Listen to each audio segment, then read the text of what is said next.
I'm so excited for you to listen to today's episode. Not only is today my birthday, so if you want to make my day and send me a message, go right ahead. But today's interview is very different from my traditional shows because this is a hot seat double interview. I guess that's what I'm calling it.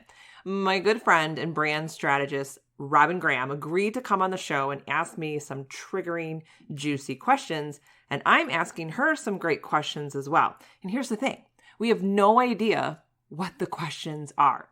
Is Robin going to ask me about Instagram or about running a business or about my obsession with Loki? Who knows?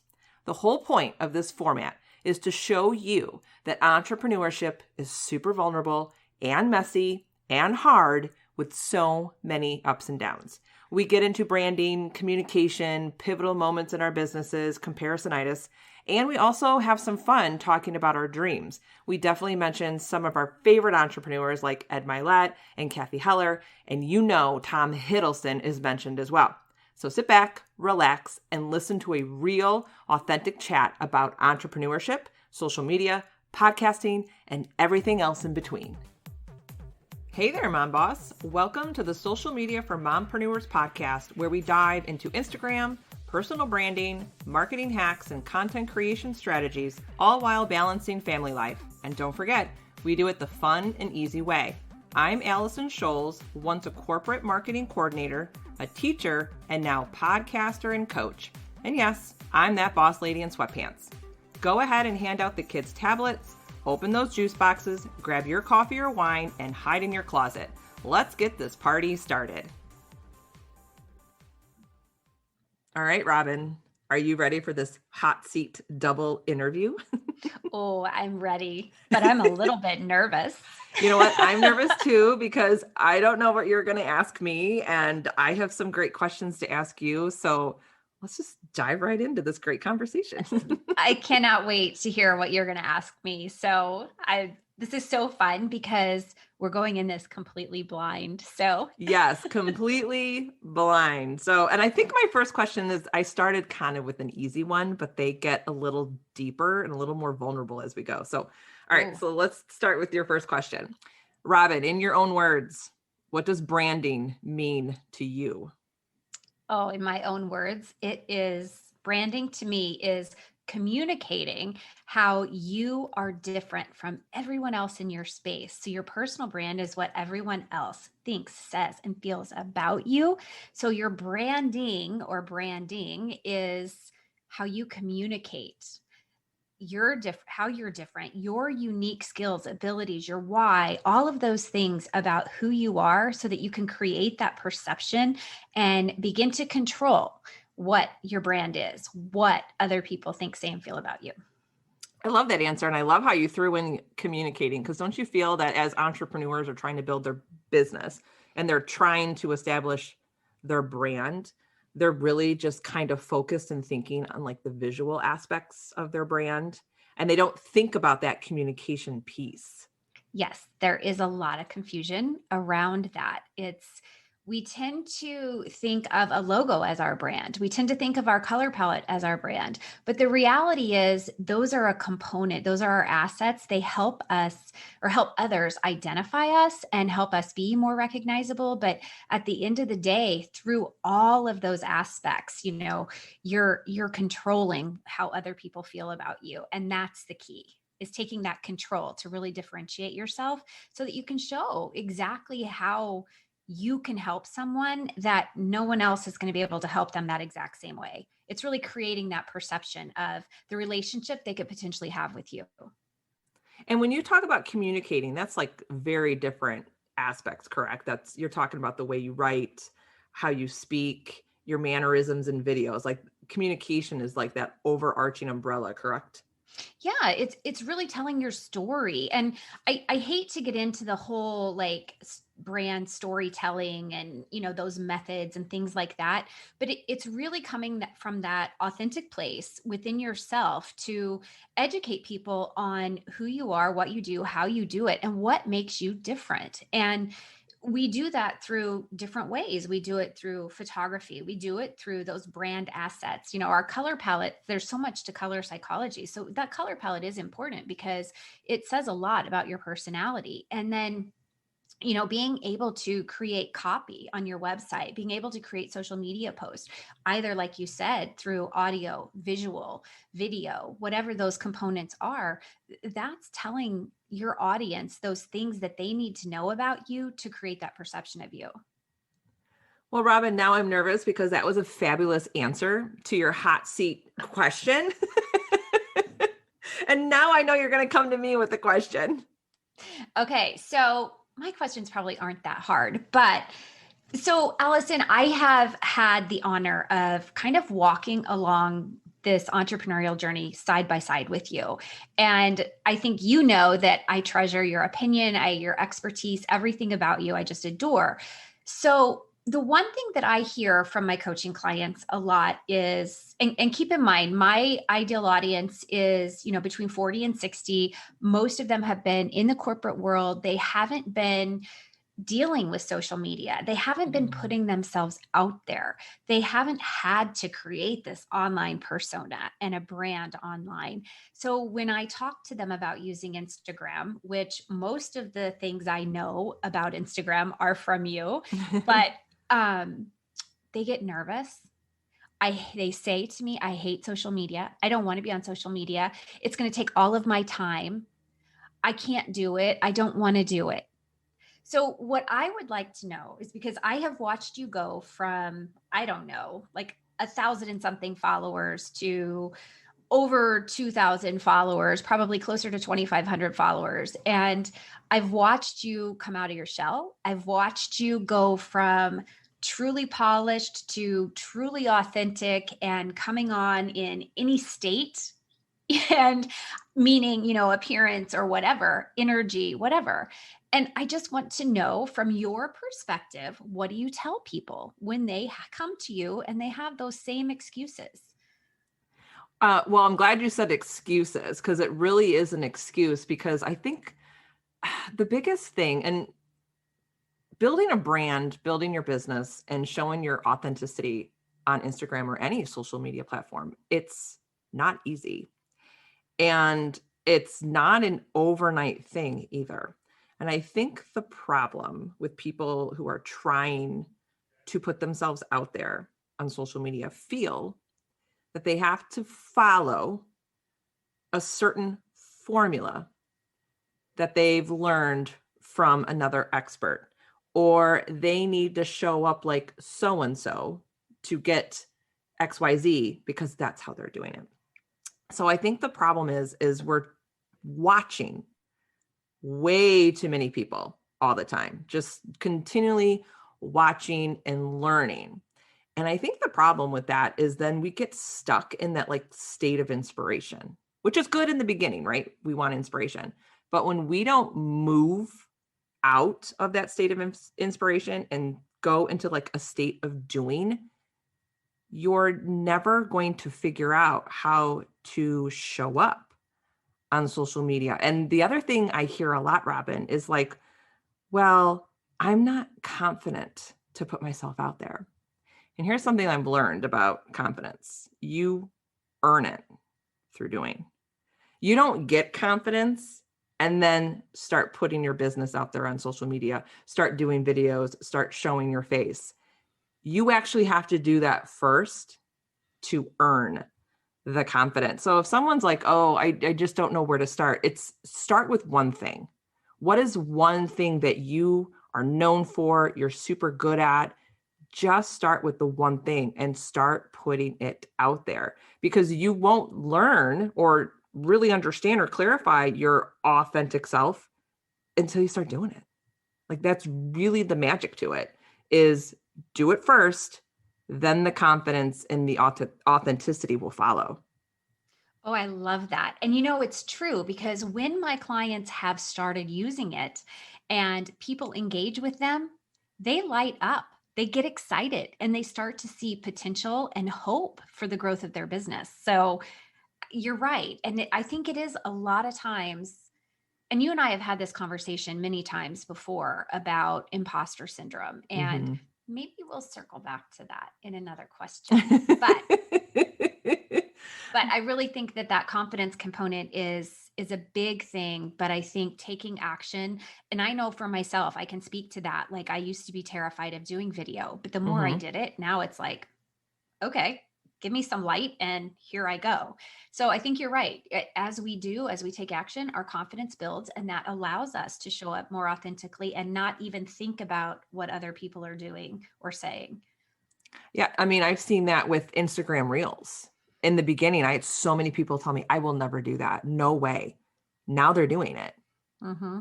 It's just taking that one little step and just learning as you go. And I think you have to realize too, with being an entrepreneur, no matter what you're doing, video, reels, just putting your face out there in your Instagram stories, it's always going to feel messy.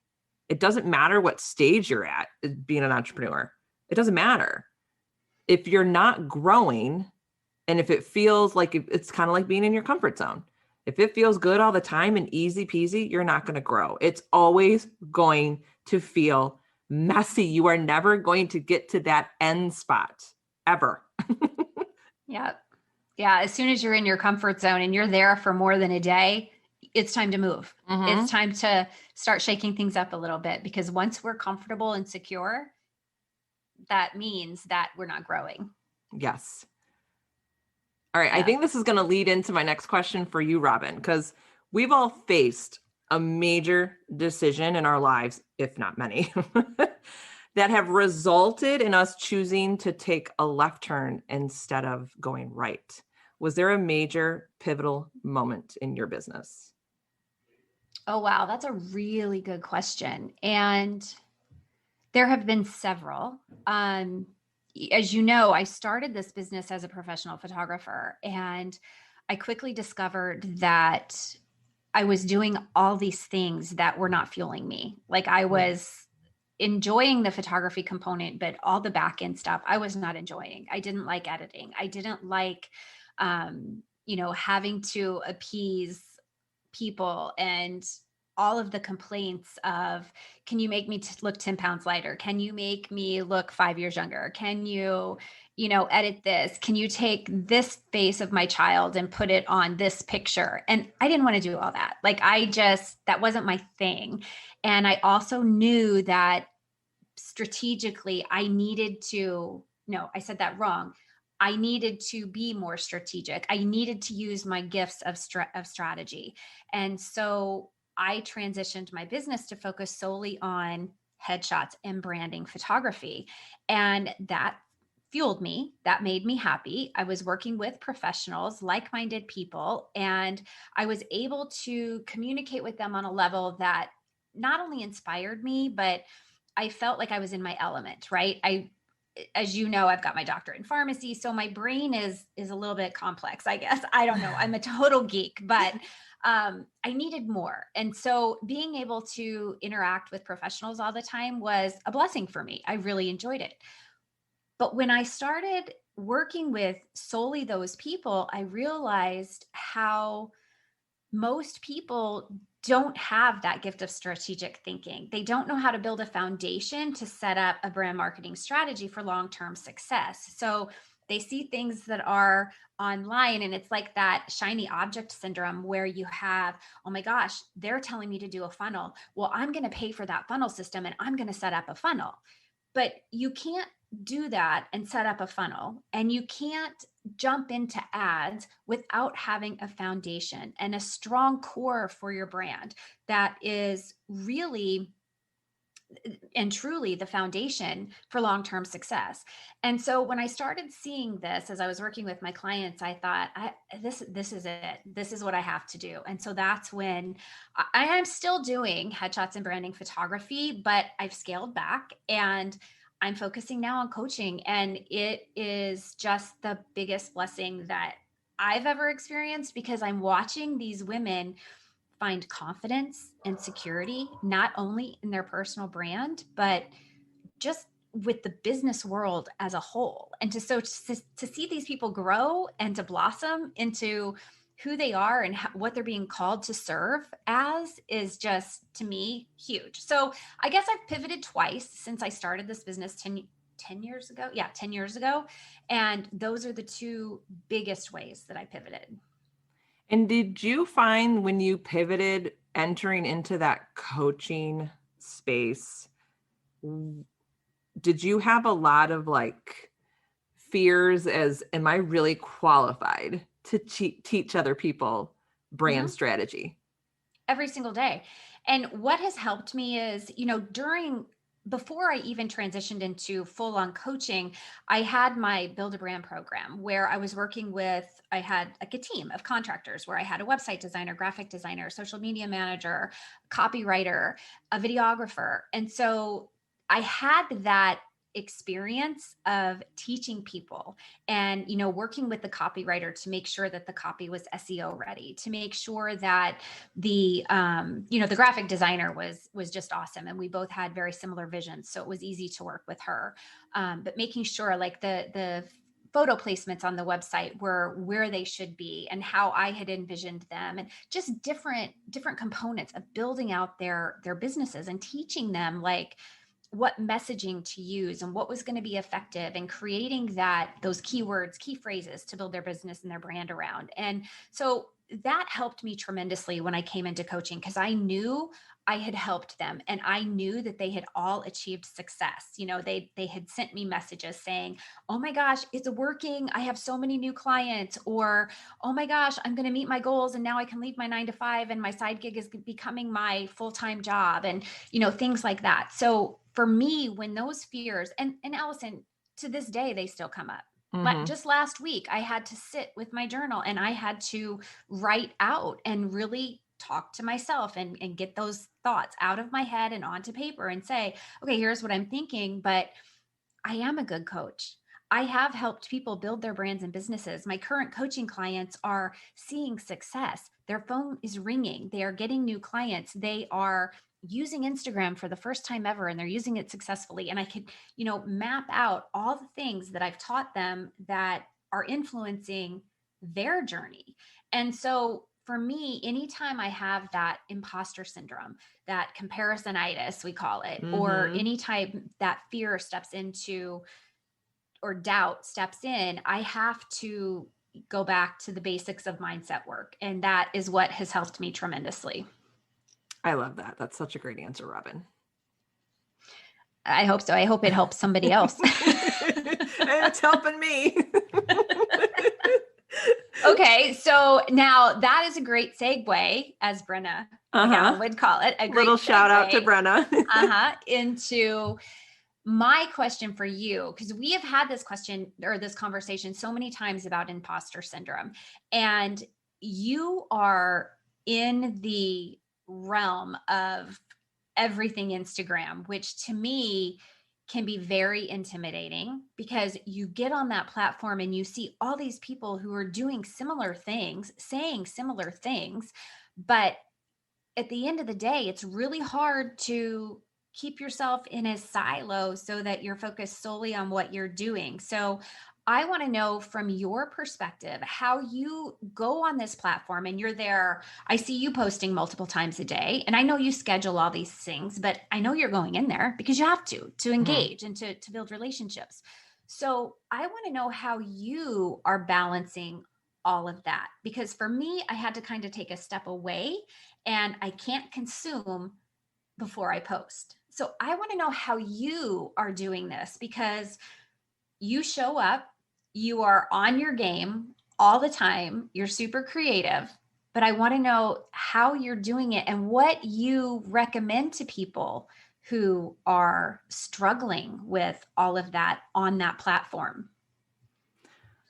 First of all, thank you for saying that I'm on my game, because most of the time I don't feel like I'm on my game. And that's the biggest thing about Instagram, and what people need to realize is you're just seeing 10% of what's really going on. It's a highlight reel. You don't see all the behind the scenes, the hard work, the imposter syndrome, the self-doubt, the fears, not feeling worthy. That happens to everybody, and it still happens to me. But what I do is I always reflect on two things. I go back to my brand clarity, and that's one of the first things that I ever teach with my clients, because they just want to know like what to post. But there's more. You talked about it earlier, the foundational work.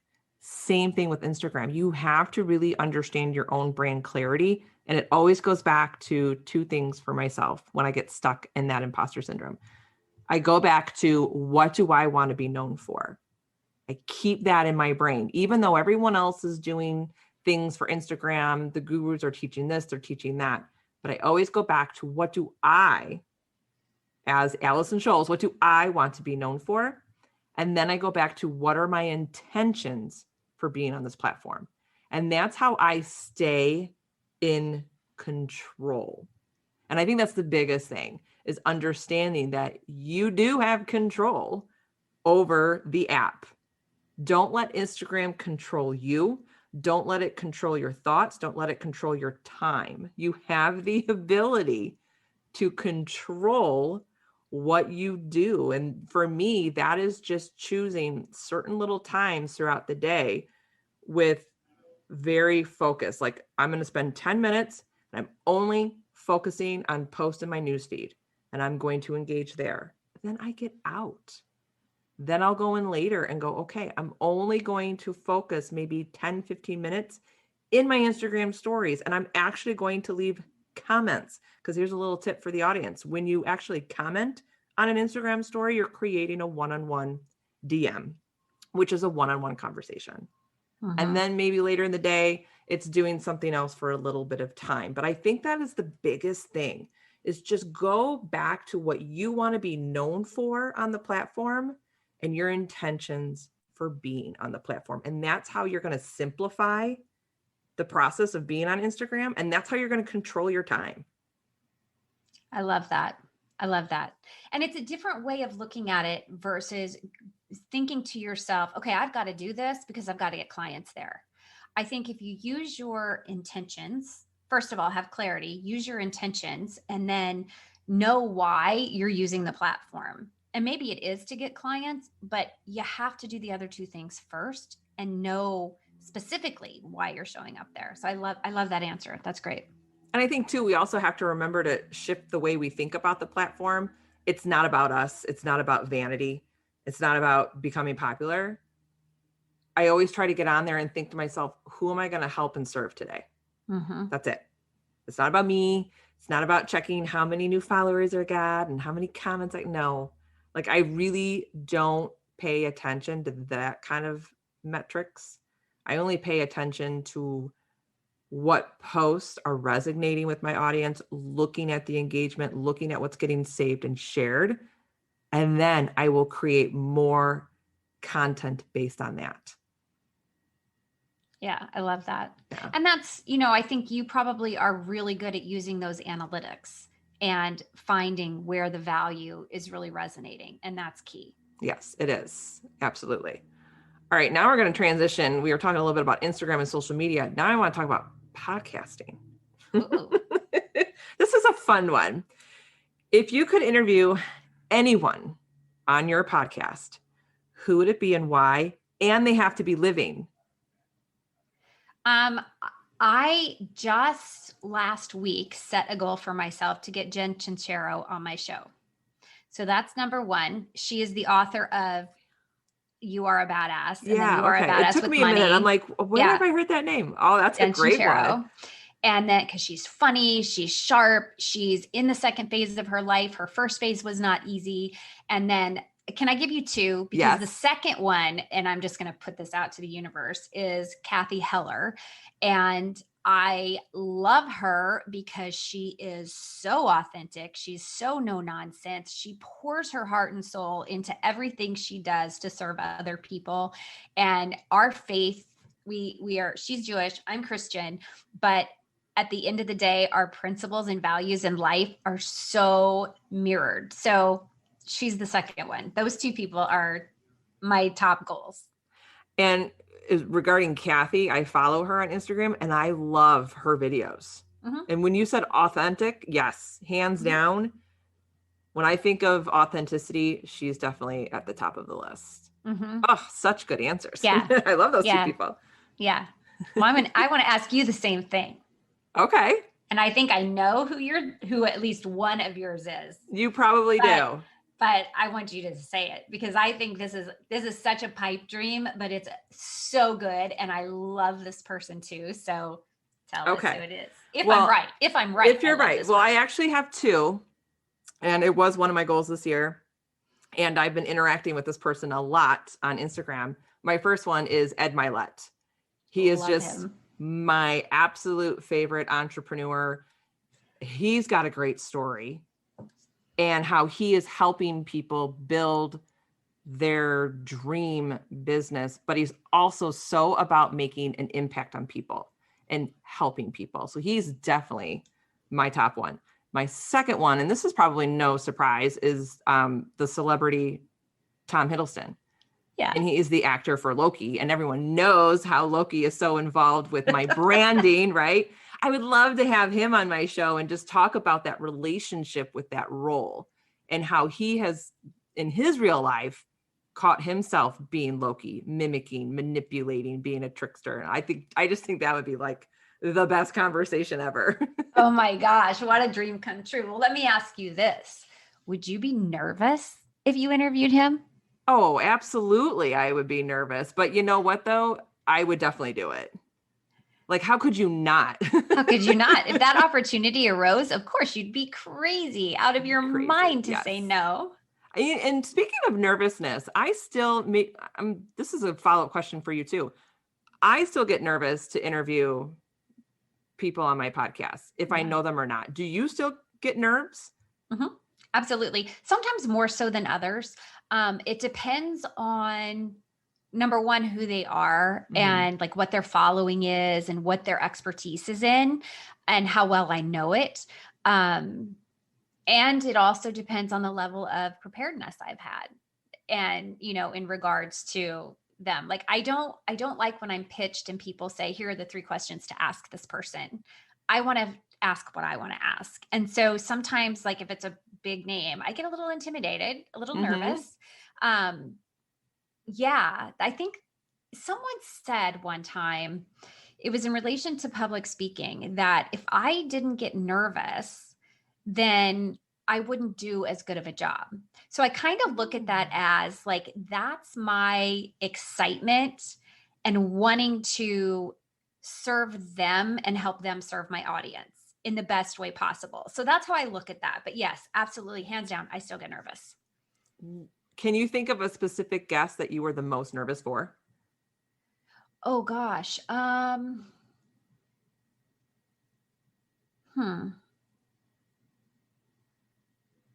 There was one that I was really, really nervous, but I can't think now who it was. It was a woman. And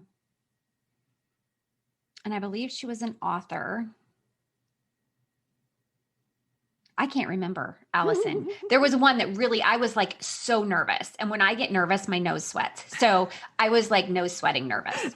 But who was it? I can't remember. But yeah, I've definitely had a couple of times, but don't ask me who. My brain is just, we're on like episode 126 this week. So I've done so many interviews that it's like, I can't remember. Yeah. I think for me, it was Pia Silva. I was so nervous to interview her. That's exactly who it was for me, because I interviewed her at the start of my show. She was within the first 20 episodes, and you know my story with her. I think I introduced you to her. Yes. And so her book transformed my life. And, when I talked back at your original question about, or maybe the second question about pivoting, and she was really responsible for me niching down into headshots and branding. And I was a nervous wreck. And she was so cool and so easy to talk to. What I find is that, though, so many times, and this is a great life lesson, because especially even with talking about social media and showing up for our audience, because things seem so much more intimidating than they are. And those people that seem so high level are actually just people like you and me. Like, they talk to us just like we're part of their inner circle. And so Yes, that's exactly who it was. I'm Oh, that is so so glad you funny. said that. So glad you said that. And Remember, I she said was awesome. author, woman, Yeah. author. I knew. Yeah, that's exactly the first one where I was like out of my mind, nervous, And I told her on the episode, I said, I'm like girl crushing over here. Like, All right. Was that your last question for me too about the podcasting? No. Can I Oh, ask you? I'll ask you yep. one more because that Yep. was kind of your question. Mm-hmm. So okay, you mentioned reels. Oh, okay. I was one of those people. I was like, I'm not doing this. I'm not pointing to words and doing this. But guess what? I did them. You I did don't know. them. I've done some now. I don't know how many, but here's my question for you. Because people are so creative and it looks to me like they are putting an extreme amount of time and creativity into these reels. And what do you say to someone who has multiple lines in their business and limited time to create these fancy reels? Like, what do you say to people? What strategy can they put in place to do reels and have them be effective without having to spend an extreme amount of time just in creating them? First of all, you don't have to spend a lot of time and you don't have to be like uber creative to get the visibility. That is the whole point of Instagram Reels. It is to get the visibility and reach. That's the whole point. I always tell people, just start with your voice and your face. I want you to think of something that you are really good at and just take 1 to 2 pieces of that content and teach it through your Instagram Reels. It is so easy just to hit that record button and say, this is what you're going to learn today. I have 2 tips. Read the caption for the rest of the tips. That's the biggest thing is use your face, use your voice, and always have a really great call to action. That is the biggest thing. That's how you're going to keep people on your Reels and increase your visibility. You want people to actually take action with your reel. That's like the biggest thing. So you want to make sure that you have like a text bubble on there that has the call to action. Read the caption for more. Tag a person who needs to hear this. Let me know your recommendation. What did you think about this? What strategy would you add? Which one do you use? Like make sure it's on the video and it's in the caption because that's like the biggest thing. It's just all about visibility. You do not need to be an actor or an actress to be successful with Reels. You don't need to be super techie and have all the fancy transitions. It's really just showing up with your face. And if you can, there's a little slider in Instagram Reels. You can use the trending music and put it as a background music. Just turn the volume down. So you have the trending music, but you're not going to stand there and dance and point to text bubbles because I'm not really into that either. Yeah, nobody wants to see me dancing. Unless it's dark, I've had a couple drinks and I'm in a nightclub, like forget about it. and it goes back to that confidence thing that we were talking about earlier. You're not going to get really great at Reels by taking a course and then all of a sudden you go on Instagram and you're amazing at Reels. It takes putting in the action. Start with the one thing. Just start with your face and your voice and just start putting yourself out there. The more you do it and the more practice, the better you get. And I always batch my Reels. So on Fridays is my social media content planning days. That's the day where I will sit down and I will plan how many Reels am I going to do next week? What are they going to be about? Is it going to be value driven? Is it going to be entertainment? And then I will script it out. It's all done. That's the hardest part is figuring out what you're going to do. Actually just hitting record, and you can record them in your Instagram stories and then just download the video and upload it to your Reels. You're done. Yeah. Just do that. Yeah. And I've learned from you too. Sometimes I use Clip-O-Matic because then it has the captions too. And I feel like so many times I'm someplace. When I have downtime, I'm someplace, where I can't necessarily have the sound on. So for me, having those captions is really important because then I can read it. I don't have to necessarily hear it. But yeah, great advice. And that honestly, my Reels are probably a little boring because it is just me talking most of the time. But I feel like people can connect with me that way. Mm-hmm. It can actually see who I am and understand what I'm saying versus, doing crazy, silly things, which once in a while I put something in there, but. Well, and there's something to be said about that. When you're putting out your value and you're getting the visibility, you're going to get the right people to follow you. Good Where point. we have to be careful with those entertainment reels. Granted, you might get the visibility and reach, but you might not get the right people to follow you. Mm-hmm. So that's why I like to kind of use both, because again, I'm not using Instagram just to grow my follower account for vanity metrics. I don't want to be popular on Instagram. I want to make an impact on Instagram with the right people. Oh, I love that. Yeah, that's such a good point. Yeah. So be careful with reels. I would definitely mix in your value-driven content for sure, because that's how you're going to get the right people to follow you. Because they're going to go, oh, I need to learn more about branding and strategy. I'm going to follow Robin. Yes, follow me. Oh, that's so funny. Awesome. This has been so fun. This Do you has have been more fun. questions for me? No, that is it. But you know what? I'm going to think of more. Oh, here's a good one. I just thought of a good one. What is your definition of success? Oh gosh, that's a great question. So for me, at the end of the day, I can look back on the day and have I served someone? Have I blessed someone by sharing my knowledge? Have I given something away for free and yet felt fulfilled within my own journey? I love that. And I love how you pointed out within my own journey, because have you felt being on social media, there's this false reality out there that, or I would say a false definition of success. I feel like it's being taught everywhere of how to make six figures and beyond. And people are associating that with success, or they're associating money with success. And I feel like that is just irresponsible as an entrepreneur to put that message out there. Yeah. And I don't know if you follow Michelle Mazer. I had her on my podcast, I don't know, a month or so ago, and I was on her podcast, and she speaks out a lot on the concept of bro marketing. And that's what that's called, and I don't know why the bro marketing is the actual name for it, but it's a pet peeve of mine, because I don't think that making 6 or 7 figures is what is going to make me happy in my life. I mean, there is that old adage, money can't buy happiness. Well, let me tell you, if you have a lot of money and you can do anything you want, you are pretty much going to be happy. What money's not going to buy you is relationships. It's not going to buy you happiness at the end of the day if you are just taking all that money and putting it into yourself.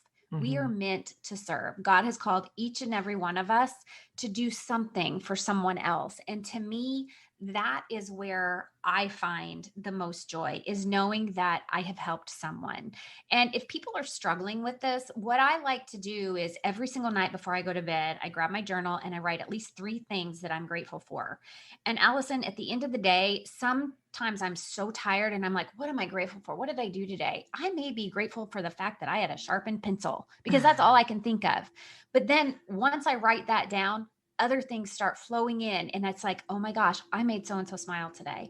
I made so-and-so, or I gave so-and-so the opportunity to get a client. Like, it could be anything, but the more and that's why that definition of success is so important to me, because yes, I do like money and I like to make money and I do look at my books all the time, but that is not what makes me happy. What makes me happy is knowing that I was able to help someone else. And I think you're the same way. Yes.